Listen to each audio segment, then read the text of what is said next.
Hello, everyone. Thanks for joining us. We're here today with Rick Rouse. Rick is a Lutheran pastor, professor, author, and popular conference speaker. A certified spiritual director, he has taught practical theology at both the undergraduate and graduate level and currently serves as a parish consultant. He served congregations in Arizona, California, Oregon, and Washington, where he assisted with the resettlement of refugee families. He's a member of several boards and author of numerous publications, including The World is About to Turn, Mending a Nation's Broken Faith, that he co-wrote with Paul Ingram. Rick's new book is titled A Journey Called Hope, Today's Immigrant Stories and the American Dream from Chalice Press. You can learn more at chalicepress.com. So Rick, congratulations on all your work. It's great to see you again, and thanks for joining us. Well, thank you. I appreciate the opportunity. So what else would you like people to know about you than what I kind of briefly touched on there? Well, I've been a member and a pastor in the Evangelical Lutheran Church in America for 50 years. And Whoa. I have to say, though, that to remind people that this is the socially progressive wing of the Lutheran Church. In fact, Vice Presidential nominee Tim Walz happens to be a member of one of our congregations, Yes. St. Paul, Minnesota. I've had 6 books published on the topics ranging from Christian discipleship to social justice issues. And as you mentioned, I've been a pastor of congregations that have helped settle refugees, starting from the post-Vietnam War to the current war in Ukraine. Wow. Wow. That goes back a while. Mhm. So let's dive into the new book. As I mentioned, the title is A Journey Called Hope, Today's Immigrant Stories and the American Dream. So how did this book come about? What compelled you to write it? Well, let me say in 2023, the UN reported that over 76 million people were displaced around the globe, 8 million by natural disasters, 68 million by conflict and violence. And this year, that number certainly is going to be higher, especially with the majority of 2 million Palestinians in Gaza who have been driven from their homes. This is the greatest humanitarian crisis of our time. And rather than working on solutions, politicians seem to be using it as a political wedge issue rather than seeking solutions. I've been disturbed by the denigrating of immigrants and refugees, calling them murderers and rapists, falsely accusing them of taking away our jobs or poisoning our culture and way of life. I wrote this book because I wanted to change the narrative and help people be more informed about this complex issue. Well, good. It's certainly much needed. And there is an awful lot of misinformation and bad things, that are said falsely about the whole situation. But So I was really pleased to see that the foreword of the book was written by travel expert Rick Steves. Mhm. So how did that come about? Well, Rick Steves is a good friend. In fact, I was his pastor for a number of years Oh, goodness. here in the Seattle area. And, Rick talks about travel as a political act, meaning that as people travel, they broaden their worldview by getting to know and appreciate other cultures and traditions. And I felt like he'd be the perfect person to write the foreword, as we both are concerned about broadening people's understanding and perspective of other peoples and other cultures. Yeah, I mean, his exposure clearly to other peoples and other cultures is quite broad and deep. In the foreword, he says, as a privileged white male and Christian citizen in the United States, I'm needy only in the area of understanding the reality of immigrants and refugees in today's world and how that intersects with the political reality of today's America. I'm a travel writer and a tour guide, and because I know we learn more about our country by leaving it and looking at it from a distance, I'm a workaholic on a mission to equip and inspire Americans to venture beyond Orlando. That seems pretty much what you're trying to get across in this book, too. That's right. They need to understand the reality of immigrants and refugees in today's world. That's exactly what we are trying to do. And in addition to sharing the history of immigration in this country up to the present day and all the issues around that, I wanted to share the incredible journey and sacrifice of most immigrants and refugees. And I sought to share their personal stories. Well, I think that's what, is most compelling, that people really, when they read that, they feel it. So, I think that's a really good approach.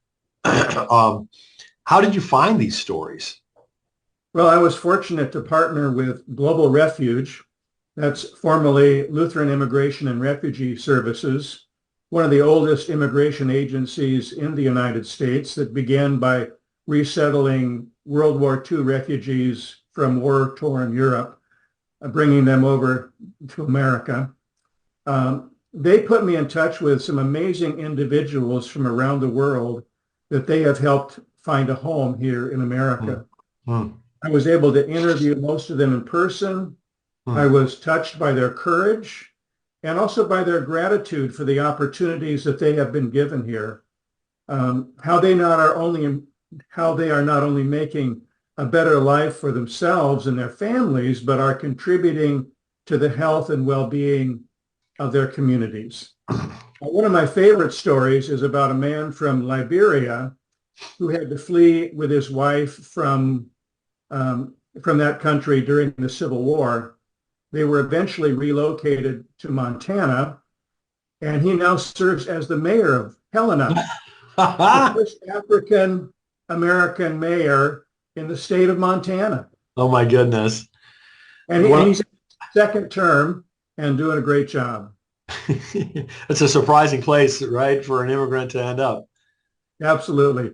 And he and his wife are winsome. She actually also is on the nursing faculty at the local university in Helena.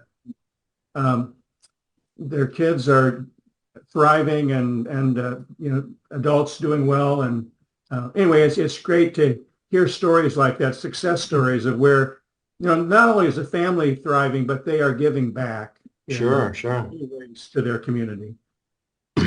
So you mentioned earlier, the whole immigration area has been a political football for, it seems like forever. In addition to kind of learning stories, like the ones that you wrote about, what other suggestions do you have to deal more effectively with this issue? Well, I think we have to begin by educating both our leaders and our fellow citizens about both the truth and urgency of the immigration issue. We need to dispel the myths that demonize immigrants and refugees. First of all, data shows that very few crimes are committed by immigrants. Two, they are not taking away jobs. Most immigrants and refugees are in the service industry, construction, agriculture, where we can't find enough native laborers. And three, finally, we need more immigrants for a healthy economy because the U.S. is an aging population and our birth rates are plummeting. Should he be elected, former President Trump promises a mass roundup. He's saying of 15 million or more illegals and putting them in detention camps, then deporting them. The number is actually 7.5 million. And economists suggest that that would exacerbate labor shortages, cause economic chaos, and the American GDP could fall by 12%. Instead, I think we should work for real and practical solutions like providing a path to citizenship for some, and certainly streamlining our immigration system.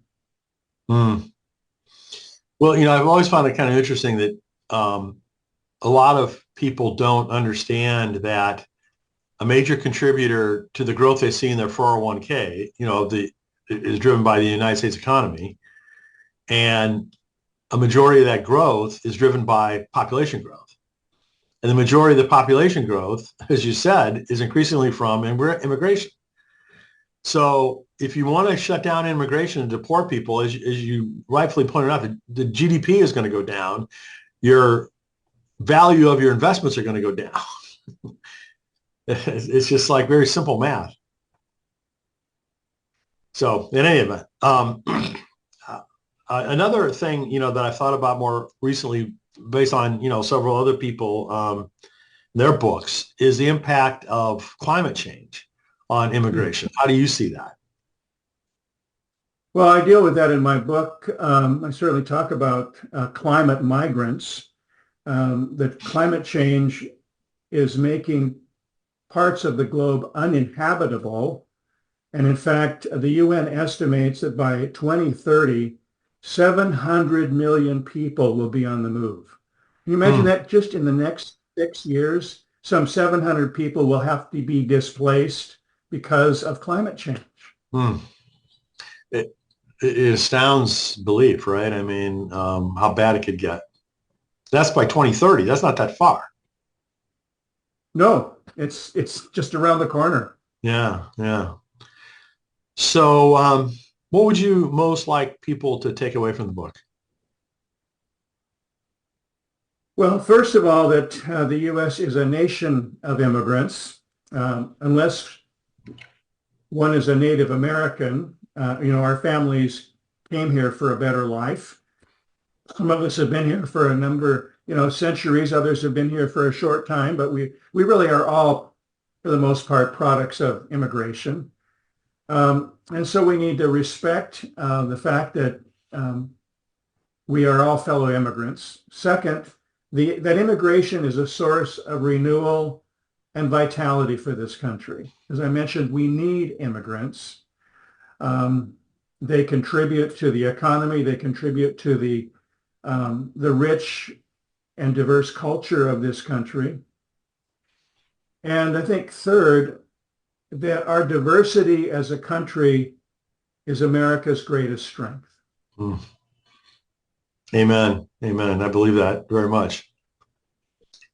So, as you know, Rick, we have quite a few authors and aspiring authors in our audience. Can you share a little bit about what your publishing journey has been like? Well, I've been very fortunate.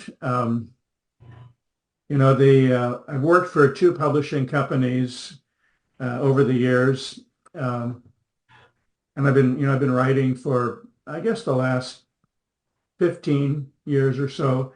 And in both cases, I've had good editors and the support of the publisher. Um, I've been especially grateful to Chalice Press for their enthusiasm and promotion of my current work. In fact, when had just finished my last book for them, The World is About to Turn, the publisher and I were talking about, maybe a future uh, volume and follow up, and I just had this inspiration that I needed to write about immigration. Hmm. And they were very enthused about it. They said, "Well, we don't have a book about that in our wheelhouse. That'd be a great addition." And they have worked closely with me all along the way, just really enthusiastically. I know that's not always the case, but as I said, I've been really fortunate to have um, publishers and editors that have been right by my side. I've also sought out uh, other resources as I've been working. As you know, writing is a lot of work. There's a lot of research that's involved. Um, and like I said, finding partners like Lutheran Immigration and Refugee Services, as I did, and when I was writing about immigration, I knew I needed to talk to the experts, right? And with that particular organization, Global Refuge, I talked with the current CEO, the past couple of CEOs. I talked with staff people, and they put me in touch with immigrants. So when you do your research as a writer, make sure that you exhaust all your resources. Check not just the internet and the library and books, but uh, find partners that you can talk with, and you'll be surprised at how many people are willing to work with you and provide information. Isn't that the Um, truth of so many different things, right? I mean, partnering and collaborating is a wonderful thing. It is. And it makes the experience so much richer. I think particularly when the global refuge folks put me in touch with some of these refugees that were open and willing to share their stories, that I felt so much more enriched and inspired myself. Sure. So any other suggestions for new authors? Yeah, I'd say write what you're passionate about. Find something that really is a burning issue for you. Do the work. Keep at it. Don't try not to get discouraged, especially when you have to send in numerous inquiries to publishers. You're not going to find somebody right away. And I had the first time I started, when I was just trying to get my first book published, I wrote a number of inquiry letters and until I got a publisher that was really excited about my work. And but once you get published, it's a lot easier. Have a track record, and people are interested in what you might yet have to say. Also seek out the support of other writers. I'm a member of the Authors Guild.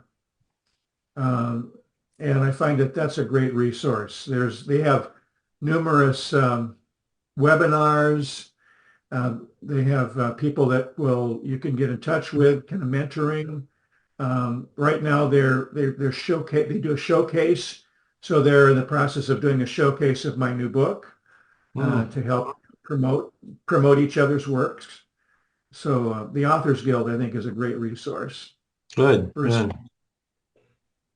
So I know you've been in the midst of a book launch, but is there anything about the future that you're able to talk about at this point in terms of books or other projects? Well, I don't have a particular project in mind at this point. I'm focused on, as you said, promoting my new book.